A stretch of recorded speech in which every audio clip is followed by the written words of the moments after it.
મહાભારતની અંદર ઉલ્લેખ આવે છે, પાંડવો જ્યારે વનવાસ ભોગવી રહ્યા હતા, વનની અંદર રાજકુળના સંતાનો હતા, છતાં પણ જાત જાતના કષ્ટ સહન કરી રહ્યા હોય છે. એ વખતે એકવાર દ્રૌપદીના મુખ ઉપર કંઈક ઉદાસીનતા દેખાઈ. દ્રૌપદી કંઈક દુઃખી બન્યા છે. દ્રૌપદીના મુખ ઉપર ખિન્નતા જોઈ અને યુધિષ્ઠિરે પૂછ્યું કે સતી, આપ શા માટે દુઃખી છો? આપના દુઃખનું કારણ શું છે? એ સમયે દ્રૌપદી યુધિષ્ઠિરને સંબોધન કરતા કહે છે કે દિન રાત આપણે ધર્મ પાલન કરીએ છીએ. આપણે બાળપણથી માંડીને અદ્યાપી પર્યંત ક્યારેય અસત્યનું આચરણ, અધર્મનું આચરણ કર્યું જ નથી. આપણે આટલી બધી ભક્તિ કરીએ છીએ, કૃષ્ણની સાથે રહીએ છીએ, સમાગમ કરીએ છીએ, એની આજ્ઞા વિરુદ્ધ બીજું કંઈ વિશેષ કરતા નથી, છતાં પણ આપણને દુઃખ શા માટે? આ વનની અંદર આપણે શા માટે ભટકવું પડે છે? અને કૌરવો, એમાં પણ દુર્યોધન ને દુશાસન વગેરે ક્યારેય ભક્તિ કરતા નથી, કોઈ ધર્મનું આચરણ કરતા નથી, છતાં પણ એ આટલી બધી સુખ સાહેબી એ શા માટે ભોગવી રહ્યા છે? જો આવું જ થતું હોત તો આપણે જે કંઈ ધર્મ પાલન કરીએ છીએ, ભક્તિ કરીએ છીએ, એનું ફળ શું? દ્રૌપદીનો આ પ્રશ્ન છે. યુધિષ્ઠિર પોતે હસવા લાગ્યા અને પછી પ્રત્યુત્તર આપતા કહે છે, ધર્મમ ચરામી શુશ્રોણી ન ધર્મ ફલ કારણમ ધર્મ વાણિજ્ય કે હિનો જગન્યો ધર્મવાદીનામ. યુધિષ્ઠિર દ્રૌપદીને કહે છે કે ધર્મનું આચરણ આપણે જે કંઈ કરીએ છીએ એ કોઈ ફળ માટે નથી કરતા. ધર્મનું આચરણ કોઈ પણ વ્યક્તિએ કોઈ ફળની આશાથી, લોલુપતાથી ન કરવું જોઈએ, પરંતુ પોતાનું કર્તવ્ય માનીને કરવું જોઈએ. આપણે ધર્મ પાલન કરીએ છીએ, કંઈક ભક્તિ કરીએ છીએ, એ ભગવાન ઉપર કોઈ ઉપકાર નથી કરતા. આપણું કર્તવ્ય છે મનુષ્ય તરીકેનું, ભક્ત તરીકેનું, એટલે આપણી ફરજ માજીને એનું આચરણ કરવું જોઈએ. જો ફળ માટે જ ધર્મનું પાલન કરવામાં આવે, ભક્તિ કરવામાં આવે, તો એ તો એક જાતની વેપારી વૃત્તિ થઈ કહેવાય. ભગવાન સાથે આપણે સોદાબાજી કરી કહેવાય કે હું આટલું આચરણ કરીશ તો તમે મને આટલું આપજો. કોઈ લૌકિક ઈચ્છા એ ભગવાન પાસે ભક્તિના બદલામાં ન રાખવી જોઈએ. રામચરિતમાનસમાં તુલસીદાસે એ પ્રસંગનું ખૂબ જ આબેહૂબ વર્ણન કરતા આપણને ગઈકાલે બતાવ્યું. નારદજી ભગવાનની ભક્તિ કરતા હતા, પણ કંઈક લૌકિક ઈચ્છા રાખી, રૂપ પામવાની ઈચ્છા રાખી, ઈચ્છા પૂર્ણ ન થઈ એટલે ભગવાન ઉપર પોતે ક્રોધ કરવા લાગ્યા, ભગવાન ઉપર ગુસ્સે થયા. આપણી પણ સ્થિતિ ઘણીવાર આવી હોય છે. આપણે નારદજીની જેમ પ્રત્યક્ષ ભગવાન આપણી નજર સામે એવા દેખાતા નથી, અથવા તો આપણને પ્રતીતિ નથી, એટલે આપણે ભગવાનને ઠપકો આપતા નથી. બાકી જો પૃથ્વી પર એવા કોઈક હાજર હોત, અથવા તો આપણી ક્ષમતા હોત, તો ચોક્કસ ભગવાન સામે ઘણા કેસ લડત. ભગવાન સામે કોર્ટની અંદર જાય કે આટલી મહાપૂજાઓ કરાવી, કરતા જ યોગી બાપાના વખતમાં, આજે સ્વામીના સાનિધ્યમાં પણ આપણો કંઈક સંકલ્પ પૂરો ન થાય, આપણી ઈચ્છા પૂરી ન થાય, એટલે આપણી ભક્તિ ઘણીવાર ગૌણ થઈ જાય છે. પૂજા આપણા ઘરે જ હોય, વર્ષોથી કરતા હોય, પણ કંઈક ઈચ્છા પૂરી ન થાય, પૂજા કરવાની બંધ થઈ જાય છે. ઘણા બધાના અનુભવ છે. અથવા ખાલી તિલક ચાંદલો કરે, તિલક ચાંદલો પણ ન કરે, સુદ પક્ષ શરૂઆતમાં હોય ને પછી કંઈક ઈચ્છા પૂરી ન થાય એટલે વદ પક્ષ આવી જાય છે, ભક્તિમાં ઓટ આવી જાય છે. આવી ભગવાન સાથે સોદાબાજી ક્યારેય ન કરવી. ભગવાનનું ભજન કરીએ છીએ, ભક્તિ કરીએ છીએ, ધર્મનું પાલન કરીએ છીએ, ઘર સભા કરીએ, ઉપવાસ કરીએ, નિયમ ધર્મ ધર્માદો આપીએ, એ કંઈ ભગવાન આપણને વિશેષ આપે એવા સ્વાર્થથી, એવી વૃત્તિથી ક્યારેય ન કરવું. નહીં તો એ વ્યાપારી વૃત્તિ થશે. જ્યારે બદલો નહીં મળે, વળતર નહીં મળે, ત્યારે ધોખો થશે, સત્સંગમાંથી પડવાનો વારો એ આવી શકે છે. અહીંયા નારદના જીવનની અંદર કંઈક એવો પ્રસંગ બન્યો, ભગવાને તેઓને નિમિત્ત બનાવ્યા અને પૃથ્વી પરના સર્વે ભક્તોને એક શીખ આપી કે ક્યારેક એકાદો દોષ જીતાઈ જાય તો ક્યારેય મનની અંદર અહંકાર ન માનશો. ઘણીવાર આપણને લાગે કે હું નિસ્વાદી થઈ ગયો, સ્વાદ જીતાઈ ગયો, એવું ઘણીવાર આપણને થઈ જતું હોય છે કે સ્વામી બાપાની કૃપાથી હવે વાંધો આવતો નથી. પણ વાંધો ક્યારે આવશે કંઈ નક્કી નહીં.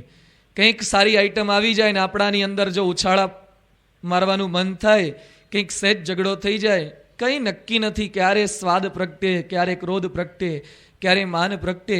એટલે સ્વામીએ પોતાની વાતોમાં લખ્યું છે કે આપણી અંદર કામ, ક્રોધ, આ બધા સ્વભાવો દેખાય છે. શાના માટે? સત્સંગમાં દીન આધીનપણું રહે એના માટે ભગવાન કંઈક થોડા ઘણા સ્વભાવ રાખી મૂકે છે, જેથી આપણને નારદ જેવો અહંકાર ના આવી જાય.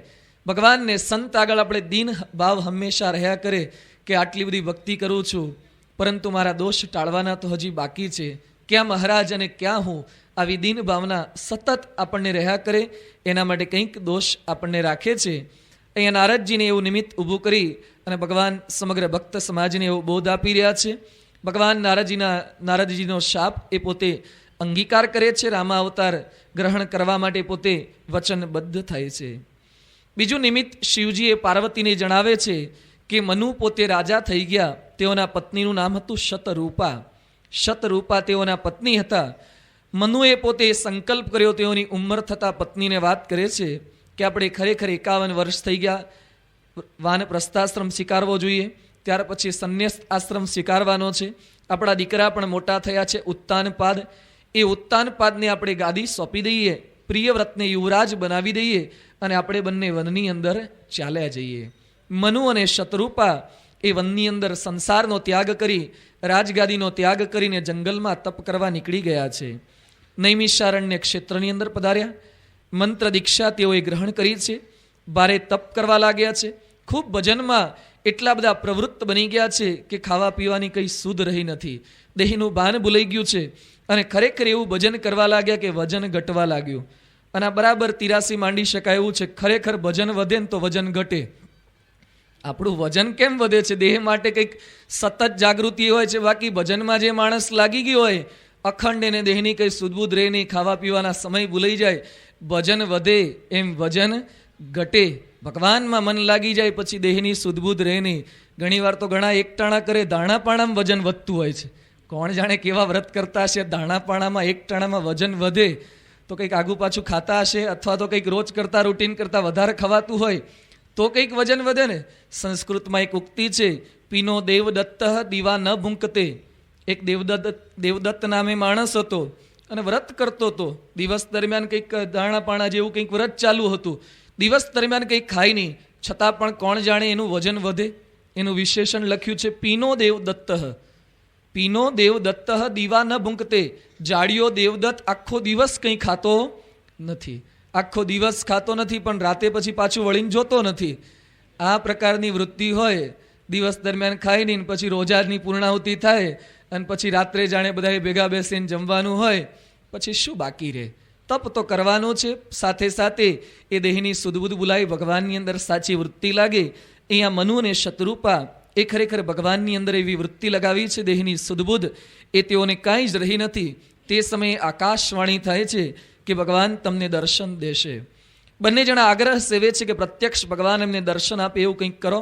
ભગવાન પ્રગટ થયા મનુ અને શતરૂપાની સમક્ષ. એ વખતે આ મનુ અને શતરૂપા ભગવાનના ચરણોમાં પ્રાર્થના કરતા, વિનંતી કરતા કહે છે કે એમને બીજો જન્મ મળે તો બીજા જન્મની અંદર પણ અમે પતિ ને પત્ની તરીકે જ જન્મ પામીએ.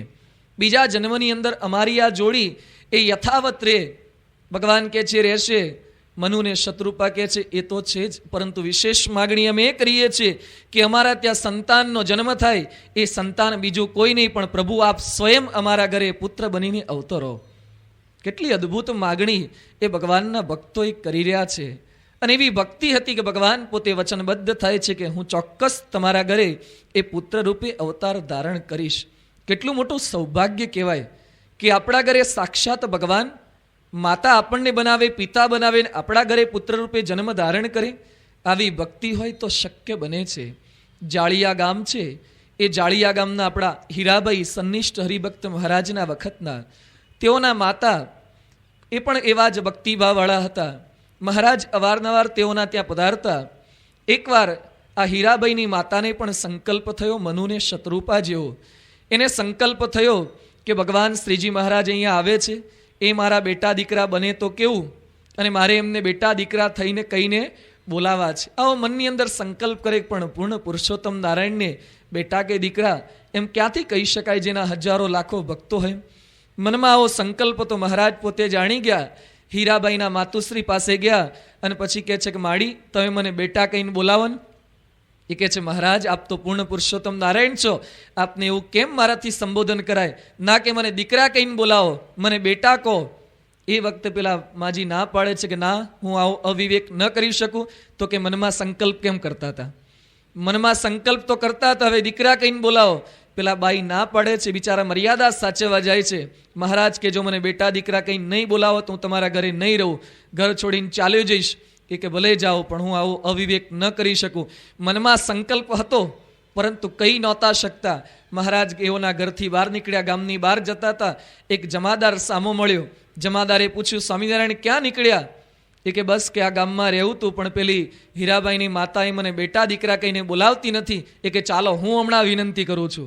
અને જમાદાર હીરાબાઈની માતા પાસે ગયા અને કે બોલાવીને કે તારું શું જાય છે? એ કે પણ કેમ બોલાય ભગવાનને? એ કે ભગવાન પણ દીકરા થઈ શકે જો તારી એવી યથાર્થ ભક્તિ હશે તો. અને પછી પેલા માજી સંમત થયા. મહારાજ દૂર બેઠા હતા ત્યાં પધાર્યા અને પછી કહે ચાલો બેટા ઘરે ચાલો પાછા. દીકરા કહીને પાછા મહારાજને ઘરે લઈ આવ્યા. મહારાજે તેઓનો પણ સંકલ્પ પૂરો કર્યો. યથાર્થ ભક્તિ હોય તો પૂર્ણ પુરુષોત્તમ નારાયણ પણ દીકરા થવાનું એ પોતે પસંદ કરે છે. કેવી ભક્તિ હશે કે સાક્ષાત ભગવાન એ મનુ અને શતરૂપાના ત્યાં એ પુત્ર રૂપે અવતારવા માટે એ પોતે કટિબદ્ધ થાય છે. એટલે શિવ પાર્વતીને કહે છે કે મનુ અને શતરૂપા એ ભગવાનના જન્મ માટે એક નિમિત્ત બન્યા છે. બીજું નિમિત્ત છે પ્રતાપભાનુ રાજાનું. કઈ કઈ દેશની અંદર સત્યકેતુ રાજા એ પોતે રાજ વહીવટ સંભાળી રહ્યા હોય છે. એને 2 દીકરા હતા, પ્રતાપભાનુ અને અરિમર્દન. અને એક મંત્રી હતો, મંત્રીનું નામ હતું ધર્મ રુચિ. કેટલા સુંદર નામ છે. ધર્મની અંદર રુચિ હોય એવા મંત્રી, અને જેવું નામ એવું જ એનું કામ હતું. એકવાર આ પ્રતાપભાનુ રાજા એ પોતે શિકાર કરવા નીકળ્યો. જંગલની અંદર એક વરાહ, એક ભૂંડ જોવા મળ્યું અને ભૂંડનો શિકાર કરવા માટે એની પાછળ પોતે પડે છે. પણ આ ભૂંડ બીજું કોઈ નહીં પરંતુ કાલકેતુ રાક્ષસ હતો. એ રાક્ષસે રાજાને છેતરવા માટે એ ભૂંડનું સ્વરૂપ ધારણ કર્યું હતું. રાજા સત્યકેતુનો દીકરો હતો, છતાં પણ કાલકેતુનું પાછળ પડ્યો. કથાકારો, સંતો, વિદ્વાનો કહે છે કે સત્યકેતુ, કેતુ એટલે ધજા કહેવાય. ધજાને સંસ્કૃતમાં કેતુ કહે છે. સત્યકેતુ, સત્યની દિશામાં ફરકતી રહે એવી ધજા એને સત્યકેતુ કહે છે. એટલે કે સત્યકેતુનો દીકરો હતો, છતાં પણ કાળ પ્રમાણે ફરતી રહે એવી ધજાની પાછળ પડ્યો. આપણે બધા સત્યકેતુના દીકરા મોટે ભાગે નથી હોતા, આપણે કાળ કેતુના દીકરા હોઈએ છીએ. જે બાજુ પવન વાય એ બાજુ આપણી ધજા ફરકાવી દેવાની. કાલ કેતુ સમય પ્રમાણે, પવન પ્રમાણે આપણી ધજા ફરકતી રહે છે. સત્યની દિશામાં હંમેશા એ ધજા ફરકતી રહેતી નથી. આ સત્યકેતુનું સંતાન હતો, છતાં પણ કાલકેતુનું પાછળ પોતે પડ્યો છે. એટલે ચોક્કસ એનું અહિત થશે. જંગલની અંદર એક મુનિ હતા, મહાત્મા. એ પોતે બેઠા હોય છે, એમના આશ્રમની અંદર પોતે પધારે છે. શિકાર તો કરી શક્યો નહીં અને ઋષિને પગે લાગે છે, મોટા મહાત્મા જાણીને. એ મહાત્મા બીજા કોઈ જ નહીં પરંતુ આ પ્રતાપભાનુ રાજાએ એક રાજાને પરાસ્ત કર્યા હતા, એનું રાજ્ય છીનવી લીધું હતું. એ રાજા પોતે બદલો લેવા માટે આવું ઋષિનું સ્વરૂપ ધારણ કરી અને પોતે બેઠા છે. એટલે આ પ્રતાપભાનુ રાજા તેની પાસે જાય છે અને પછી વિનંતી કરે છે કે ઋષિ આપના દર્શન કરી અને હું ખૂબ ધન્યશાળી, ભાગ્યશાળી બન્યો છું. ઋષિ કહે છે માંગ, મારી પાસે જે કંઈ જોઈએ હું તને આપીશ. એ વખતે પ્રતાપભાનુ રાજા કહે છે કે મને ગળપણ ન આવે, મને મૃત્યુ ન આવે અને 100 કલ્પ સુધી મારા એકલાનું શાસન રહે એવી કંઈક કૃપા તમે મારા ઉપર કરો. કેવી માગણી કરે છે કે મને ગળપણ ના આવે, મૃત્યુ ના આવે અને 100 કલ્પ સુધી મારું શાસન રહે એવી કંઈક કૃપા કરો. આ કપટી મુનિ હતો, ખાલી બહારથી ભગવા કપડાં જ ધારણ કરેલા હતા. એ કે તથાસ્તુ, આ પ્રમાણે તારી માગણી પૂર્ણ થશે. અને પછી પોતે ઋષિ કહે છે કે મારું નામ એક તનુ છે, હજારો વર્ષોથી એક જ શરીર મેં ધારણ કરી રાખ્યું છે. આવું શું શક્ય બને? એક તનુ છું કે કેટલા યુગો વીતી ગયા છતાં પણ મારું એક જ તનુ આનું આ રહ્યું છે. દંભી માણસો, આજે પણ લોકની અંદર આવા દંભ કરનારા માણસો ઘણા મળી આવે છે. ભગવાન સ્વામિનારાયણના એક પરમહંસ ફરતા ફરતા ભાદરા ગામની અંદર પધાર્યા હતા. એ વખતે એક બાવો ત્યાં આવ્યો હશે અને બાવો પોતે મોટી મોટી વાતો કરવા લાગ્યો અને લોકોને ભેગા કર્યા. અને પછી કે રામચંદ્ર ભગવાનના જ્યારે લગ્ન થતા હતા એ લગ્નની અંદર પણ હું હાજર હતો. 200 વર્ષ પહેલાનો બાવો. અને પાછો કે રામચંદ્ર ભગવાનના લગ્નમાં હું હાજર હતો. ભગવાન સ્વામિનારાયણના એક પરમહંસ ત્યાં હાજર હતા. સંતોને, સાચા ભક્તને તો આવી અંધશ્રદ્ધામાં સહેજ પણ વિશ્વાસ ન બેસે. તો આપણા પરમહંસે વાત કરી કે તમે ત્યાં નહોતા. પેલો બાવો કે હું હતો રામચંદ્રના લગ્નમાં. આપણા સંત કે જાનમાં તો હું આવ્યો તો તમને ક્યાંય જોયા નહોતા. પેલો કે જાનમાં તમે આવ્યા હોય તો ખરેખર તો મને દેખ્યો હોવો જોઈએ. આપણા સંતે આગ્રહ કર્યો કે જાનમાં આવ્યા હતા પણ તમે ક્યાંય દેખાતા નહોતા, ખોટું ના બોલો. પછી પેલા એ સ્વીકાર કર્યું કે હું લગ્નમાં નહોતો. આપણા સંતય નહોતા. પણ આ તો માણસોની કેવી વૃત્તિ છે ખોટી ખોટી વાતો કરીને લોકોને છેતરવાનો ધંધો કરતા હોય. અહીંયા આને કપટ મુનિએ પણ કંઈક આવું કપટ કર્યું. પછી રાજાને કહે છે, તારા રાજ્યની અંદર બ્રાહ્મણોને જમાડજે. બ્રાહ્મણોને જમાડવા માટે રસોઈ બનાવી. કાલકેતુ રાક્ષસ ત્યાં પહોંચ્યો, રસોઈમાં માંસની રસોઈ કરી. બ્રાહ્મણો જમ્યા. જેવી આકાશવાણી થઈ કે તમે તો માંસ ભક્ષણ કર્યું છે, તમે ભ્રષ્ટ થયા છો. અને તરત જ આ બ્રાહ્મણો ખૂબ ગુસ્સે થઈ ગયા. પ્રતાપભાનુ રાજાનો કોઈ જ વાંક નહોતો. પેલા રાક્ષસે આવું કૃત્ય કર્યું હતું, છતાં પણ બ્રાહ્મણોએ શાપ આપ્યો, હે પ્રતાપભાનુ, તું, તારો ભાઈ ને તારો મંત્રી બધા રાક્ષસ થશો. અને બરાબર એ શાપ પ્રમાણે પ્રતાપભાનુ એ રાવણ થવાનો છે, અરિમર્દન એ કુંભકર્ણ થવાનો છે, અને ધર્મ રુચિ એ ધર્મમાં રુચિવાળો હતો એટલે વિભીષણ થવાનો છે. આ પ્રમાણે આ પણ પાંચમું નિમિત્ત એ શિવજી પોતે પાર્વતીજીને સમજાવી રહ્યા છે. અવતારના હેતુ સમજાવ્યા. હવે ભગવાન પ્રગટે એ પેલા રાક્ષસો પૃથ્વી પર જન્મ ધરવા લાગ્યા છે. કારણ કે રાક્ષસો ભગવાન માટે થોડું ઘણું કંઈક કામ ઊભું કરે પછી ભગવાનને નિમિત્ત મળે ને. કંઈક બહાર પહેલાં કચરો તો બરાબર ફેલાવવો પડે તો પછી સાફ સૂફી કરતા ફાવે ને. એટલે રાક્ષસો પહેલાં જન્મ ધારણ કરે છે. રાવણ, કુંભકર્ણ અને વિભીષણના જન્મની વાત કરતા તુલસીદાસ પોતે લખે છે, પુલસ્ય ઋષિના કુળની અંદર એ ત્રણેય ઉત્પન્ન થયા. ઋષિના દીકરા હતા રાવણ, કુંભકર્ણ અને વિભીષણ ત્રણેય. પુલસ્ય ઋષિના કુળની અંદર ત્રણેય એ પોતે જન્મ પામ્યા છે. ત્રણેય જણા ઉગ્ર તપ કરવા લાગ્યા છે.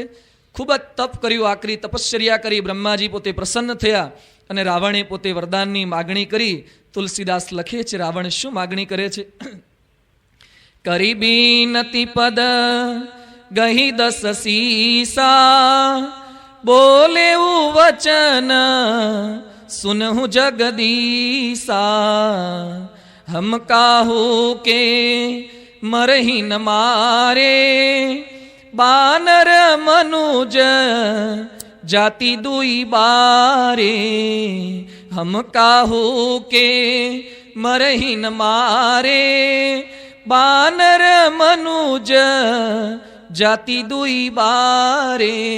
રાવણે બ્રહ્માજી સમક્ષ વરદાન માગતા કહે છે કે હે પ્રભુ, મને એવું વરદાન આપો કે કોઈ મને મારી ન શકે. કોણ મારી ન શકે?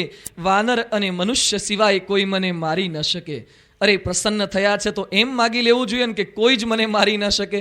પણ ભગવાન કંઈકનો કંઈક વીક પોઈન્ટ રાખી જ મૂકે છે. કંઈક આવું માગી લીધું કે વાનર અને મનુષ્યની મને બીક નથી, એના સિવાય કોઈ દેવતાઓ કે મોટા રાક્ષસો કોઈ મને મારી ન શકે. જેમ કોઈ ચોર ચોરી કરવા જાય, કોઈ ખૂની કોઈકનું ખૂન કરે, ગમે તેટલો પ્રયત્ન કરશે, ગમે તેટલી સાવધાની રાખશે, પણ કંઈક ને કંઈક નિશાની તો ચોર છોડીને જાય જ છે. એના આધારે પોલીસ પકડી શકે છે. ધારે તો પોલીસને પકડવું હોય તો પકડી શકે છે, નથી પકડતા એ જુદી વાત છે. પરંતુ ધારે તો બલબલા ચોરને, બલબલા ખૂનીને એ પોતે પકડી શકે. કહેવાનું શું કે નિશાની કંઈક ચોર કે ખૂની એ કંઈક ને કંઈક મૂકતા જાય. એમ અહીંયા પણ ભગવાન પાસે વરદાન માગ્યું, પણ એક બારી ભગવાન માટે આપતો ગયો રાવણ કે વાનર અને મનુષ્યની મને ચિંતા નથી. ભગવાન કહે છે, વાંધો નહીં, તને ચિંતા નથી પણ મને તો તારી ઘણી ચિંતા છે. એ પ્રમાણે તે જે બારી મૂકી છે, બારીમાંથી જ હું પ્રવેશ કરીશ. એટલે રાવણે આ પ્રમાણે વરદાન માગ્યું છે. ત્યાર પછી રાવણનો ભાઈ કુંભકર્ણ એ જે વરદાન માગે છે એની વાત કરતા તુલસીદાસ કહે છે, જો એહી ખલ નિત કરબ આહારું, હોહી સબઉ જારી સંસારું. શારદ પ્રેરિતાસુ મતિ એહી ફેરી, માગે સી નિંદ માસ એહી ષટકેરી. બ્રહ્માજી વિચાર કરે છે કે કુંભકર્ણ ખરેખર બહુ ખૌદરો છે અને એ જો જાગતો રહેશે તો પૃથ્વી પર બીજા કોઈના ભાગમાં આવવા દેશે નહીં. ઘણાના જમણવારમાં આવા માણસો ના આવે એ સારું, કારણ કે કંઈક ખૂટવાડી જ દેતા હોય. એટલે અહીંયા બ્રહ્માજી પ્રાર્થના કરે છે કે આનું નક્કી નહીં, જો પૃથ્વી પર જાગ્રત રહેશે તો બીજા કોઈના ભાગની અંદર આ બધું અનાજ આવવા દેશે નહીં. અનાજ આપણે સતત ઇમ્પોર્ટ જ કરવું પડશે. એટલે આ પ્રમાણે બ્રહ્માજી એની મતિ ફેરવી નાખે છે. શારદા દેવીને પોતે વિનંતી કરે છે કે એની જીભ ઉપર તમે આસન જમાવી દો. એ માગણી કરવા જાય એની મતિ ફેરવી નાખો. એ પોતે ઇન્દ્રાસન માગવા જવાનો હતો, કંઈક એવી માગણી કરવાનો હતો.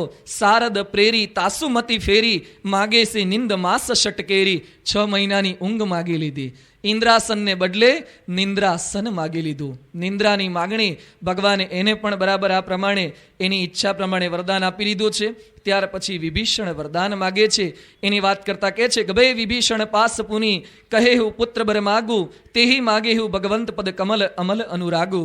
વિભીષણે શું માગણી કરી કે મારે બીજું કંઈ જોઈતું નથી, ભગવાનના ચરણ કમળમાં મને સાચી ભક્તિ મળે, પદ કમલ અમલ અનુરાગુ, ભગવાનના પદરૂપી કમળની અંદર અનુરાગ થાય, ભક્તિ થાય, પ્રીતિ થાય, એવું કંઈક વરદાન આપો.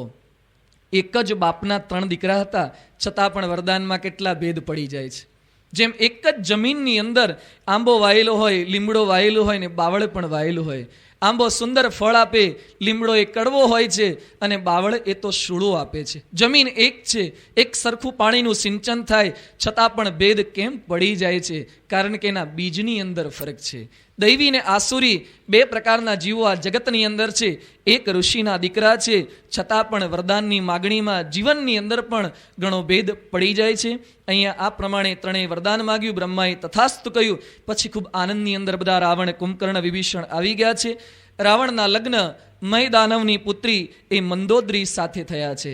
મયદાનવની પુત્રી એ મંદોદરી, એની સાથે રાવણના લગ્ન ગોઠવાઈ ગયા છે. તે સમયે સમુદ્રની અંદર ત્રિકૂટ નામે એક પર્વત હતો. એનું નામ લંકા નગરી પણ લોકો એને કહેતા હતા. એની અંદર મણીના બધા મહેલ હતા, સોનાનો ખૂબ મજબૂત કિલ્લો હતો. જે બળવાન રાક્ષસ હોય એનો અધિપતિ બની શકે એવો નિયમ હતો. યક્ષપતિના 1 કરોડ જેટલા રક્ષકો, રાક્ષસો એ પોતે ત્યાં નિવાસ કરીને બધા રહેતા હતા. એ સમયે રાવણે વિચાર કર્યો કે આટલી સુંદર નગરી એ આપણે હડપ કરી લેવી જોઈએ, એના પર આપણું આધિપત્ય જમાવી દેવું જોઈએ. એને વરદાન મળી ગયું છે, કોઈ તને દેવો કે દાનવો કોઈ મારી શકશે નહીં, એટલે ખૂબ ઉચ્છૃંખલ બની ગયો છે. અને લંકા નગરી ઉપર એણે આક્રમણ કર્યું અને લંકા નગરી પોતાની બનાવી લીધી. લંકા એની પોતાની નહોતી, યક્ષોની હતી, પરંતુ એઓની પાસેથી છીનવી લીધી. રાજધાની પોતાનું થાણું ત્યાં સ્થાપી લીધું. આટલું ઓછું હોય તેમ કુબેર ઉપર ચડાઈ કરી એની પાસેથી પુષ્પક વિમાન છીનવી લીધું. એ પુષ્પક વિમાન પણ રાવણે કુબેર પાસેથી પોતે પ્રાપ્ત કરી લીધું છે. પછી રાવણે તમામ રાક્ષસોને આદેશ આપ્યા કે બ્રહ્મ ભોજન થતું હોય, હોમ હવન થતા હોય, શ્રાદ્ધ કર્મ થતા હોય, એ બધાની અંદર વિઘ્ન તમે કરવાનો પ્રારંભ કરી દો. દેવતાઓ, ઋષિઓ જે કંઈ ભગવાનનું ભજન ભક્તિ કરતા હોય એ લોકોને ત્રાસ આપો. ગાયોને મારો, વિપ્રોને, ભૂદેવોને, બ્રાહ્મણોને મારો, શુભ કાર્ય કોઈ થવા જ ન દો. અને ખરેખર રાવણના આદેશ પ્રમાણે પૃથ્વી પર ભગવાનના ભજન કીર્તન થતા હતા. એની અંદર વિઘ્ન પડવા લાગ્યું. યજ્ઞ બંધ કરાવ્યા. તપ કોઈ કરતું હોય તપ ન કરવા દે. આવી પારાયણનો લાભ આપણે પ્રાપ્ત કરી રહ્યા છે. રાવણના સમયમાં કોઈ પારાયણનું આયોજન ન થવા દે, શાસ્ત્ર પઠન ન થવા દે. સતત દુરાચાર ને દુરાચાર. પૃથ્વી એ પાપથી ત્રાસી ગઈ. ગાયનું સ્વરૂપ ધારણ કરી અને પોતે દેવો પાસે ગઈ. દેવો બ્રહ્માજી પાસે લઈ ગયા અને બધા પોતે વિનંતી કરે છે, કંઈક કૃપા કરો, ભગવાન પાસે જઈએ. પણ ભગવાન મળે ક્યાં? ભગવાન ક્યાં છે? શિવજીને પ્રશ્ન પૂછે છે. શિવજી ઉત્તર આપતા કહે છે, જાકે હૃદય ભક્તિ જસી પ્રીતિ પ્રભુતઃ પ્રગટ સદા તેહિ રીતિ તેહિ સમાજ ગિરિજા મય અતિ રહેવું અવસર પાઈ ચન એક કહેવું હરિવ્યાપક સર્વત્ર સમાના પ્રેમ તે પ્રગટ હોહી મેં જાના. શિવજી કહે છે ભગવાન સર્વત્ર વ્યાપક છે, પરંતુ જ્યાં સાચી ભક્તિ હોય છે, જ્યાં કે હૃદય ભક્તિ જસી પ્રીતિ, જેનામાં એકાંતિકી ભક્તિ હોય એવા સંતમાં એ ભગવાન સાક્ષાત એ પ્રગટ હોય છે. એ શિવજી દેવોને બ્રહ્માજી સમક્ષ પોતે વાત કરે છે. દેવતાઓ ફરીથી વિનંતી કરે છે ભગવાનને કે ભગવાન તમે પૃથ્વી પર હવે પ્રગટ થાઓ. એ વખતે ભગવાન પોતે કહે છે, જની ડરપહુ મુનિ સિદ્ધ સુરેશા તુમ્હી લાગી દરહ્યઉ નર બેસા અંસન સહિત મનુજ અવતારા લેહુ દિન કર બંસ ઉદારા. હે દેવતાઓ, તમે ચિંતા ન કરો, પૃથ્વીને ધીરજ આપો. હું ચોક્કસ મનુષ્ય જન્મ ધારણ કરીશ, માટે ડરશો નહીં. હું મારા અંશો સહિત એ ઉદાર એવા સૂર્યવંશની અંદર એ મનુષ્યનો અવતાર હું ધારણ કરીશ. પૂર્વે મનુ અને શતરૂપાએ, કશ્યપ અને અદિતિએ જે કંઈ તપ કર્યું છે એ દશરથ અને કૌશલ્યા બનશે. કૌશલ્યા રૂપે આ અયોધ્યાની અંદર પોતે પ્રગટી ચૂક્યા છે. તેમના ઘરે રઘુકુળની અંદર તેમના શ્રેષ્ઠ 4 પુત્રો સ્વરૂપે હું જન્મ ધારણ કરીશ. આ પ્રમાણે ભગવાને પોતે અયોધ્યાની અંદર રઘુકુળની અંદર જન્મ ધારણ કરવાનું પોતે નક્કી કર્યું. બ્રહ્માજી એ બધા દેવતાઓ ભેગા થયા હતા. એ બધાને વિનંતી કરી કે ભગવાન નર થતા હોય તો આપણે વાનર તો થઈએ, ભગવાન નર થાય છે, માટે આપણે બધા વાનર થઈએ. અને બ્રહ્માજીના આદેશ પ્રમાણે બધા દેવતાઓ વાનર થવા લાગ્યા. કોઈક વનચર બન્યા, કોઈ વાનર બન્યા. અને પછી બ્રહ્મા પ્રભુની રાહ જોવા લાગ્યા છે. બ્રહ્માનો પુત્ર જાંબવાન થયો, ઇન્દ્રનો પુત્ર વાલી થયો, સૂર્યનો પુત્ર સુગ્રીવ થયો, કુબેરનો પુત્ર ગંધમાદન થયો, વિશ્વકર્માનો પુત્ર નલ થયો, અગ્નિનો પુત્ર નીલ થયો, અને વાયુ દેવતાના પુત્ર એ હનુમાનજી થયા. આ પ્રમાણે બ્રહ્માજીએ બધા દેવોને વિનંતી કરી. એ બધાના દીકરાઓ એ પૃથ્વી ઉપર વાનર સ્વરૂપ ધારણ કરી ભગવાનની મદદ કરવા માટે, ભગવાનના દર્શન પામવા માટે એ પૃથ્વી પર જન્મ ધારણ કરવા લાગ્યા છે. પરંતુ ભગવાન હવે કેવા કુળમાં જન્મ ધારણ કરે છે? ભગવાનને જે કુળમાં જન્મ લેવાનું મન થયું એ રઘુકુળ કેવું છે એની વાત કરતા વાલ્મીકી પોતે વાલ્મીકી રામાયણમાં લખે છે, કૌશલો નામ મુદિત સ્પિતો જનપદો મહાન નિવિષ્ટ સરયુ તીરે પ્રભૂત ધન ધાન્યવાન અયોધ્યા નામ નગરી તત્રાસિલ્લોલક વિસ્તૃતા મનુના માનવેન્દ્રેણ યા પુરી નિર્મિતા સ્વયં. વાલ્મીકી પોતે લખે છે કે મનુએ વસાવેલી અયોધ્યા હતી. સ્વયં મનુ રાજાએ આ અયોધ્યા નગરીનું એ નિર્માણ કર્યું હતું. એના રાજમાર્ગો સુયોજિત હતા, બજારો હતા, અંદર જાત જાતની દુકાનો હતી, ઋષિઓ નિવાસ કરીને રહેતા હતા. 21 લાખ વર્ષ પહેલાની અયોધ્યાની અંદર બજારો હતી, માર્કેટ હતા, રોડ રસ્તા હતા. એનું વર્ણન વાલ્મીકી રામાયણમાં આવે છે. ભારત વર્ષની સંસ્કૃતિ કેટલી પુરાણી છે. આજે દુનિયાના અન્ય ધર્મો એ મનુષ્યનો જન્મ બરાબર 2500 વર્ષ પહેલાં, ઈસુના 2000 વર્ષ પહેલાં, 5000 વર્ષ પહેલાં સુધી જ ખ્રિસ્તી ધર્મ એ પહોંચે છે. દુનિયાનો કોઈ ધર્મ લાખો વર્ષ પહેલાં માણસ હતો એવું સ્વીકાર કરી શકતો નથી. પરંતુ હિન્દુ સંસ્કૃતિ તો 21 લાખ વર્ષ પહેલાં અમારા રામ હતા. આપણે તો એના પણ પહેલાં વેદકાળની અંદર પણ મનુષ્ય દેહ હતો એવી વાત કરીએ છીએ. હિન્દુ સંસ્કૃતિ એ વખતે નવ પલ્લવિત હતી, પરંતુ આજકાલના અન્ય ધર્મો સ્વીકાર કરી શકતા નથી. જ્યારે પેલા એ બ્રુનોએ વાત કરી, ગેલિલીઓએ વાત કરી કે પૃથ્વી એ સ્થિર છે ને સૂર્ય એની ફરતે ફરે છે, એની વાતનો સ્વીકાર ન કરી શક્યા. બાઇબલમાં આવું લખ્યું નથી. અને પેલા બ્રુનોને જીવતો સળગાવી દીધો. અમારા બાઇબલમાં લખ્યું નથી, ખ્રિસ્તી ધર્મમાં લખ્યું નથી. આજે વર્ષો પછી એ જ બાઇબલના ખ્રિસ્તી ધર્મના માણસોને સ્વીકાર કરવો પડ્યો. વૈજ્ઞાનિકોએ સંશોધન કર્યું કે સૂર્ય સ્થિર છે અને પૃથ્વી ફરે છે. ગ્રંથની વાતો ખોટી પડે છે. હિન્દુ ધર્મની એક વાત ખોટી પડતી નથી. હિન્દુ ધર્મશાસ્ત્રની એક વાત ખોટી પડતી નથી. જેમ જેમ વિજ્ઞાનનો વિકાસ થાય છે, હિન્દુ ધર્મશાસ્ત્રની તમામ વાતો સાચી પડતી જાય છે. આપણા વેદમાં ઉપનિષદમાં લખ્યું છે કે સૂર્ય સ્થિર છે અને પૃથ્વી ફરે છે. કેટલાક ધર્મની અંદર માને છે, જૈન ધર્મમાં એમ માને છે કે પૃથ્વી ગોળ નથી, એ સપાટ છે. થોડાક દૂર જાઓ તો પછી નીચે પડી જાઓ, હેઠે પડી જાઓ. પરંતુ પૃથ્વી તો ગોળ છે. વિજ્ઞાન સંશોધન કરે ને કહે છે કે પૃથ્વી ગોળ છે. હિન્દુ ધર્મની તમામ વાતો એ વિજ્ઞાન જેમ જેમ પ્રગતિ કરે એમ સાચી ઠરે છે. દ્વારિકા બાજુ જ સમુદ્રની અંદર બોટ લઈને અંદર ઉતર્યા અને 9,500 વર્ષ જૂની આખી નગરી અંદર મળી. ખંભાતના અખાતની અંદર એ પેલું બોટ લઈને અંદર ઉતર્યા તો ત્યાંથી પણ 10,000, 12,000 વર્ષ જૂના અવશેષો મળે છે. માણસની ખોપડીઓ 17 લાખ વર્ષ જૂની મળે છે. આજે અમેરિકા દેશે ઝૂકવું પડે છે કે ખરેખર ભારતીય સંસ્કૃતિ સૌથી જૂની છે. 21 લાખ વર્ષ પહેલા અયોધ્યાની અંદર આવી નગર વ્યવસ્થા હતી. એનું નામ અયોધ્યા શા માટે છે? યુદ્ધની અંદર જેને જીતી ન શકાય, અયુધ્યા ઇતિ અયોધ્યા, જેને જીતવી ખૂબ જ કઠિન હતી એવી આ અયોધ્યા નગરી છે. અયોધ્યા આ નગરીની અંદર રઘુવંશીઓ એ પોતે શાસન કરી રહ્યા છે. એ રઘુવંશીઓ કેવા હતા? રઘુવંશ કેવો હતો એની વાત કરતા કવિ કાલિદાસે રઘુવંશની અંદર ખૂબ જ સુંદર વાત કરતા લખ્યું છે, સોહમ આ જન્મ શુદ્ધાનામ આ ફલોદય કર્મણામ આ સમુદ્ર ક્ષિતિશાનામ અનાકરથ વર્તમનામ શૈશવે અભ્યસ્ત વિદ્યાનામ યૌવને વિષયેષિણામ વાર્ધકે મુનિવૃત્તિનામ યોગેનાંતે તનુત્યજામ. કવિશ્વર કાલિદાસ એ પોતે લખે છે આ રઘુકુળના માણસો કેવા હતા? સોહમ આ જન્મ શુદ્ધાનામ, જે કુળની અંદર જન્મથી માંડી અને મૃત્યુ પર્યંત બધા શુદ્ધ હતા. આપણે બધા ઘણીવાર જન્મથી શુદ્ધ નથી હોતા. ઘણા યુવાની સુધી અશુદ્ધ હોય, ઘણા તો ગળપણ સુધી અશુદ્ધ જ રહે છે, સુધરતા જ નથી. છેલ્લે સુધી મરે ત્યાં સુધી અશુદ્ધ ને અશુદ્ધ રહીને જ. આ દૈહિક અશુદ્ધિની વાત નથી, એ મનથી શુદ્ધ હોય. મનથી અશુદ્ધ હોય, છેલ્લે સુધી સુધરવાનું નામ લેતા નથી. બસ કે આયા એવા ભગવાનના ધામમાં જઈશું. ખરબચડા બગડેલા જેવા આયા એવા જ ભગવાનના ધામની અંદર. ભગવાનના ધામમાં તો ક્યાંથી જાય, ક્યાંક નરકની અંદર 184માં પાછા જાય. પરંતુ રઘુકુળના માણસો કેવા હતા? સોહમ આ જન્મ શુદ્ધાનામ, જન્મથી માંડી અને મૃત્યુ પર્યંત શુદ્ધ હોય, પવિત્ર આચરણ હોય એવા રઘુકુળના પ્રત્યેક સંતાન હતા. આ ફલોદય કર્મણામ કહેતા કે કર્મનો પ્રારંભ કરે, પરંતુ ક્યાં સુધી ચાલુ રાખતા હતા? આ ફલોદય કર્મણામ, જ્યાં સુધી કર્મનું ફળ ન મળે ત્યાં સુધી કર્મ એ છોડતા નહોતા. ગુજરાતી માટે કહેવાય છે કે ગુજરાતી આરંભે શુરા. કર્મનો પ્રારંભ કરી દે.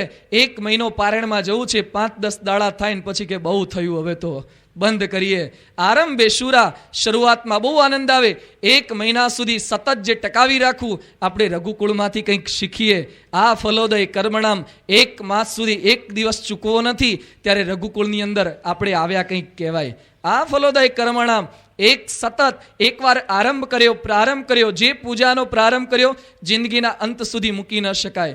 જે ભક્તિનો આરંભ કર્યો, જે ધર્માદાની ટેક લીધી, જે પ્રમાણે સત્સંગ સભામાં, રવિ સભામાં જવા માટે કટિબદ્ધ થયા, જીવનના અંત સુધી ક્યારેય છોડી ન શકાય. આ ફલોદય કર્મણામ એટલે આ રઘુકુળના માણસોની નિશાની છે. પછી કહે છે આ સમુદ્ર ક્ષિતિ શાનામ, જેની કીર્તિ ક્યાં સુધી ફેલાઈ હતી, જેની સમુદ્રની પાર પણ એ લોકોની કીર્તિ ફેલાયેલી હતી. આપણી કીર્તિ પડોશી સુધી પણ ફેલાયેલી નથી હોતી. ઘણીવાર પડોશી પણ આપણા વખાણ કરી શકતો નથી હોતો. બીજી સોસાયટીવાળાની વાત તો ક્યાંથી કરવી. પરંતુ આ લોકોની કીર્તિ સમગ્ર વિશ્વની અંદર સમુદ્રની પાર, 7 સમંદર પાર તેઓની કીર્તિ એ ફેલાયેલી હતી. આગળ વિશેષણમાં લખે છે અનાક રથ વર્તમાનામ, કહેતા કે સ્વર્ગ સુધી એ લોકોએ ઘોડા ઉપર બેસીને, રથ ઉપર બેસીને જવાનો રસ્તો બનાવ્યો હતો. સ્વર્ગ સુધી રસ્તો બનાવ્યો હતો એટલે કંઈક સીડી બનાવી હશે અથવા તો ડામરનો રસ્તો, એમ કહેવા નથી માગતા. પરંતુ આ કુળની પ્રત્યેક વ્યક્તિ એ સ્વર્ગની અંદર જ જતી. એટલે એક સતત માણસો જયા કરે એટલે કેડી જેવું નથી પડી જતું, એમ સતત આ લોકો બધા સ્વર્ગની અંદર જતા. બીજે ક્યાંય એ લોકોની ગતિ નહોતી. એવા સ્વર્ગની અંદર ગમન કરે એવા સુકૃત આ રઘુકુળના તમામ માણસોના હતા. પછી કે છે શૈશવે અભ્યસ્ત વિદ્યાનામ, આ કુળના તમામ બાળકો શૈશવ કાળમાં, બાળકાળમાં, છાત્રકાળમાં અભ્યાસ જ કરતા, બ્રહ્મચર્યનું પાલન કરતા. આ જો રઘુકુળમાંથી શીખીએ કે 25 વર્ષ સુધી દરેક બાળકે, દરેક યુવકે કેવળ અભ્યાસ જ કરાય, તો આજે યુવાનોના જે કંઈ પ્રશ્નો છે, આજે વ્યભિચાર દુરાચારના જે કંઈ પ્રશ્નો ઊભા થાય છે એ ઊભા થાય ખરા? રઘુકુળમાં 25 વર્ષ સુધી સંકલ્પ ન થાય. આજે તો 25 વર્ષની અંદર તો કેટલું આગું પાછું કરી નાખ્યું હોય. અમે MS યુનિવર્સિટીમાં ભણતા હતા. યુનિવર્સિટીનું નામ છે મહારાજા સયાજીરાવ યુનિવર્સિટી, પણ કોલેજનું નામ છોકરાઓ અને પ્રોફેસરો શું કહેતા? Marriage settlement university. MS-નું નામ મહારાજા સયાજીરાવ નહીં, પરંતુ મેરેજ સેટલમેન્ટ. 25 વર્ષ પહેલાં મા બાપની ઘણી ચિંતા ઓછી કરી નાખતા. મા બાપને શોધવા જવાનું ક્યાંય રહે જ નહીં. શૈશવે અભ્યસ્ત નહીં, પરંતુ શૈશવે બીજું બધું ઘણું એ પોતે કરી નાખતા. પરંતુ રઘુકુળના માણસો, રઘુકુળના દીકરા એ શૈશવ કાળની અંદર કેવળ વિદ્યાભ્યાસ જ કરતા. યૌવને વિષયૈષીણામ, યુવા કાળની અંદર ગૃહસ્થમાં પ્રવેશે પછી ગૃહસ્થના નિયમોનું પાલન કરતા. વાર્ધકે મુનિ વૃત્તિનામ, વૃદ્ધાવસ્થા આવે ત્યારે મુનિ વૃત્તિ, સંતની વૃત્તિ એ પોતે ધારણ કરી લેતા. આજે ગરડા થઈએ, 51 થાય છતાં પણ વનમાં જવાની તો વાત આવતી નથી. વનમાં જઈને ત્યાં પાછું જંગલમાં મંગલ ઊભું કરે છે. ઘણા નહીં, ખેતરમાં ફાર્મ ઊભું કરે છે, ત્યાં બંગલો બનાવશે અને ત્યાં જાત જાતનું ખાવા પીવાનું ઊભું કરશે. ભાઈ સાહેબ, ખેતરમાં જાઓ તો કંઈક આવી ભગવાન ભજવાની વૃત્તિ, કંઈક નિવૃત્તિ માટે આ બધા જંગલ છે, પણ જંગલની અંદર પણ જાત જાતના બંગલા બનાવશે ને બધું કરશે. પરંતુ રઘુકુળના માણસો વાર્ધકે, વૃદ્ધાવસ્થાની અંદર એ મુનિવૃત્તિ ધારણ કરતા અને યોગે નાંતિ તનુ ત્યજામ, કઈ રીતે દેહનો ત્યાગ કરતા, તનુનો ત્યાગ કઈ રીતે કરતા? યોગથી ત્યાગ કરતા. જીવન પર્યંત કોઈને કંઈ રોગ થતો નહીં. ખૂબ જ નિરોગી શરીરવાળા બધા હતા. કોઈ ડાયાબિટીસથી, કોઈ કેન્સરથી, કોઈ એઇડ્સથી મરતા નહોતા એ વખતે, કારણ કે બધાનું સદાચરણવાળું જીવન હતું. આજે આત્મહત્યા કરીને કેટલાક લોકો મરે છે, એ સમય કોઈ આત્મહત્યા નહોતું કરતું. યોગથી જ એ પોતાના દેહનો ત્યાગ કરતા હતા. આવું સુંદર એ રઘુકુળ છે.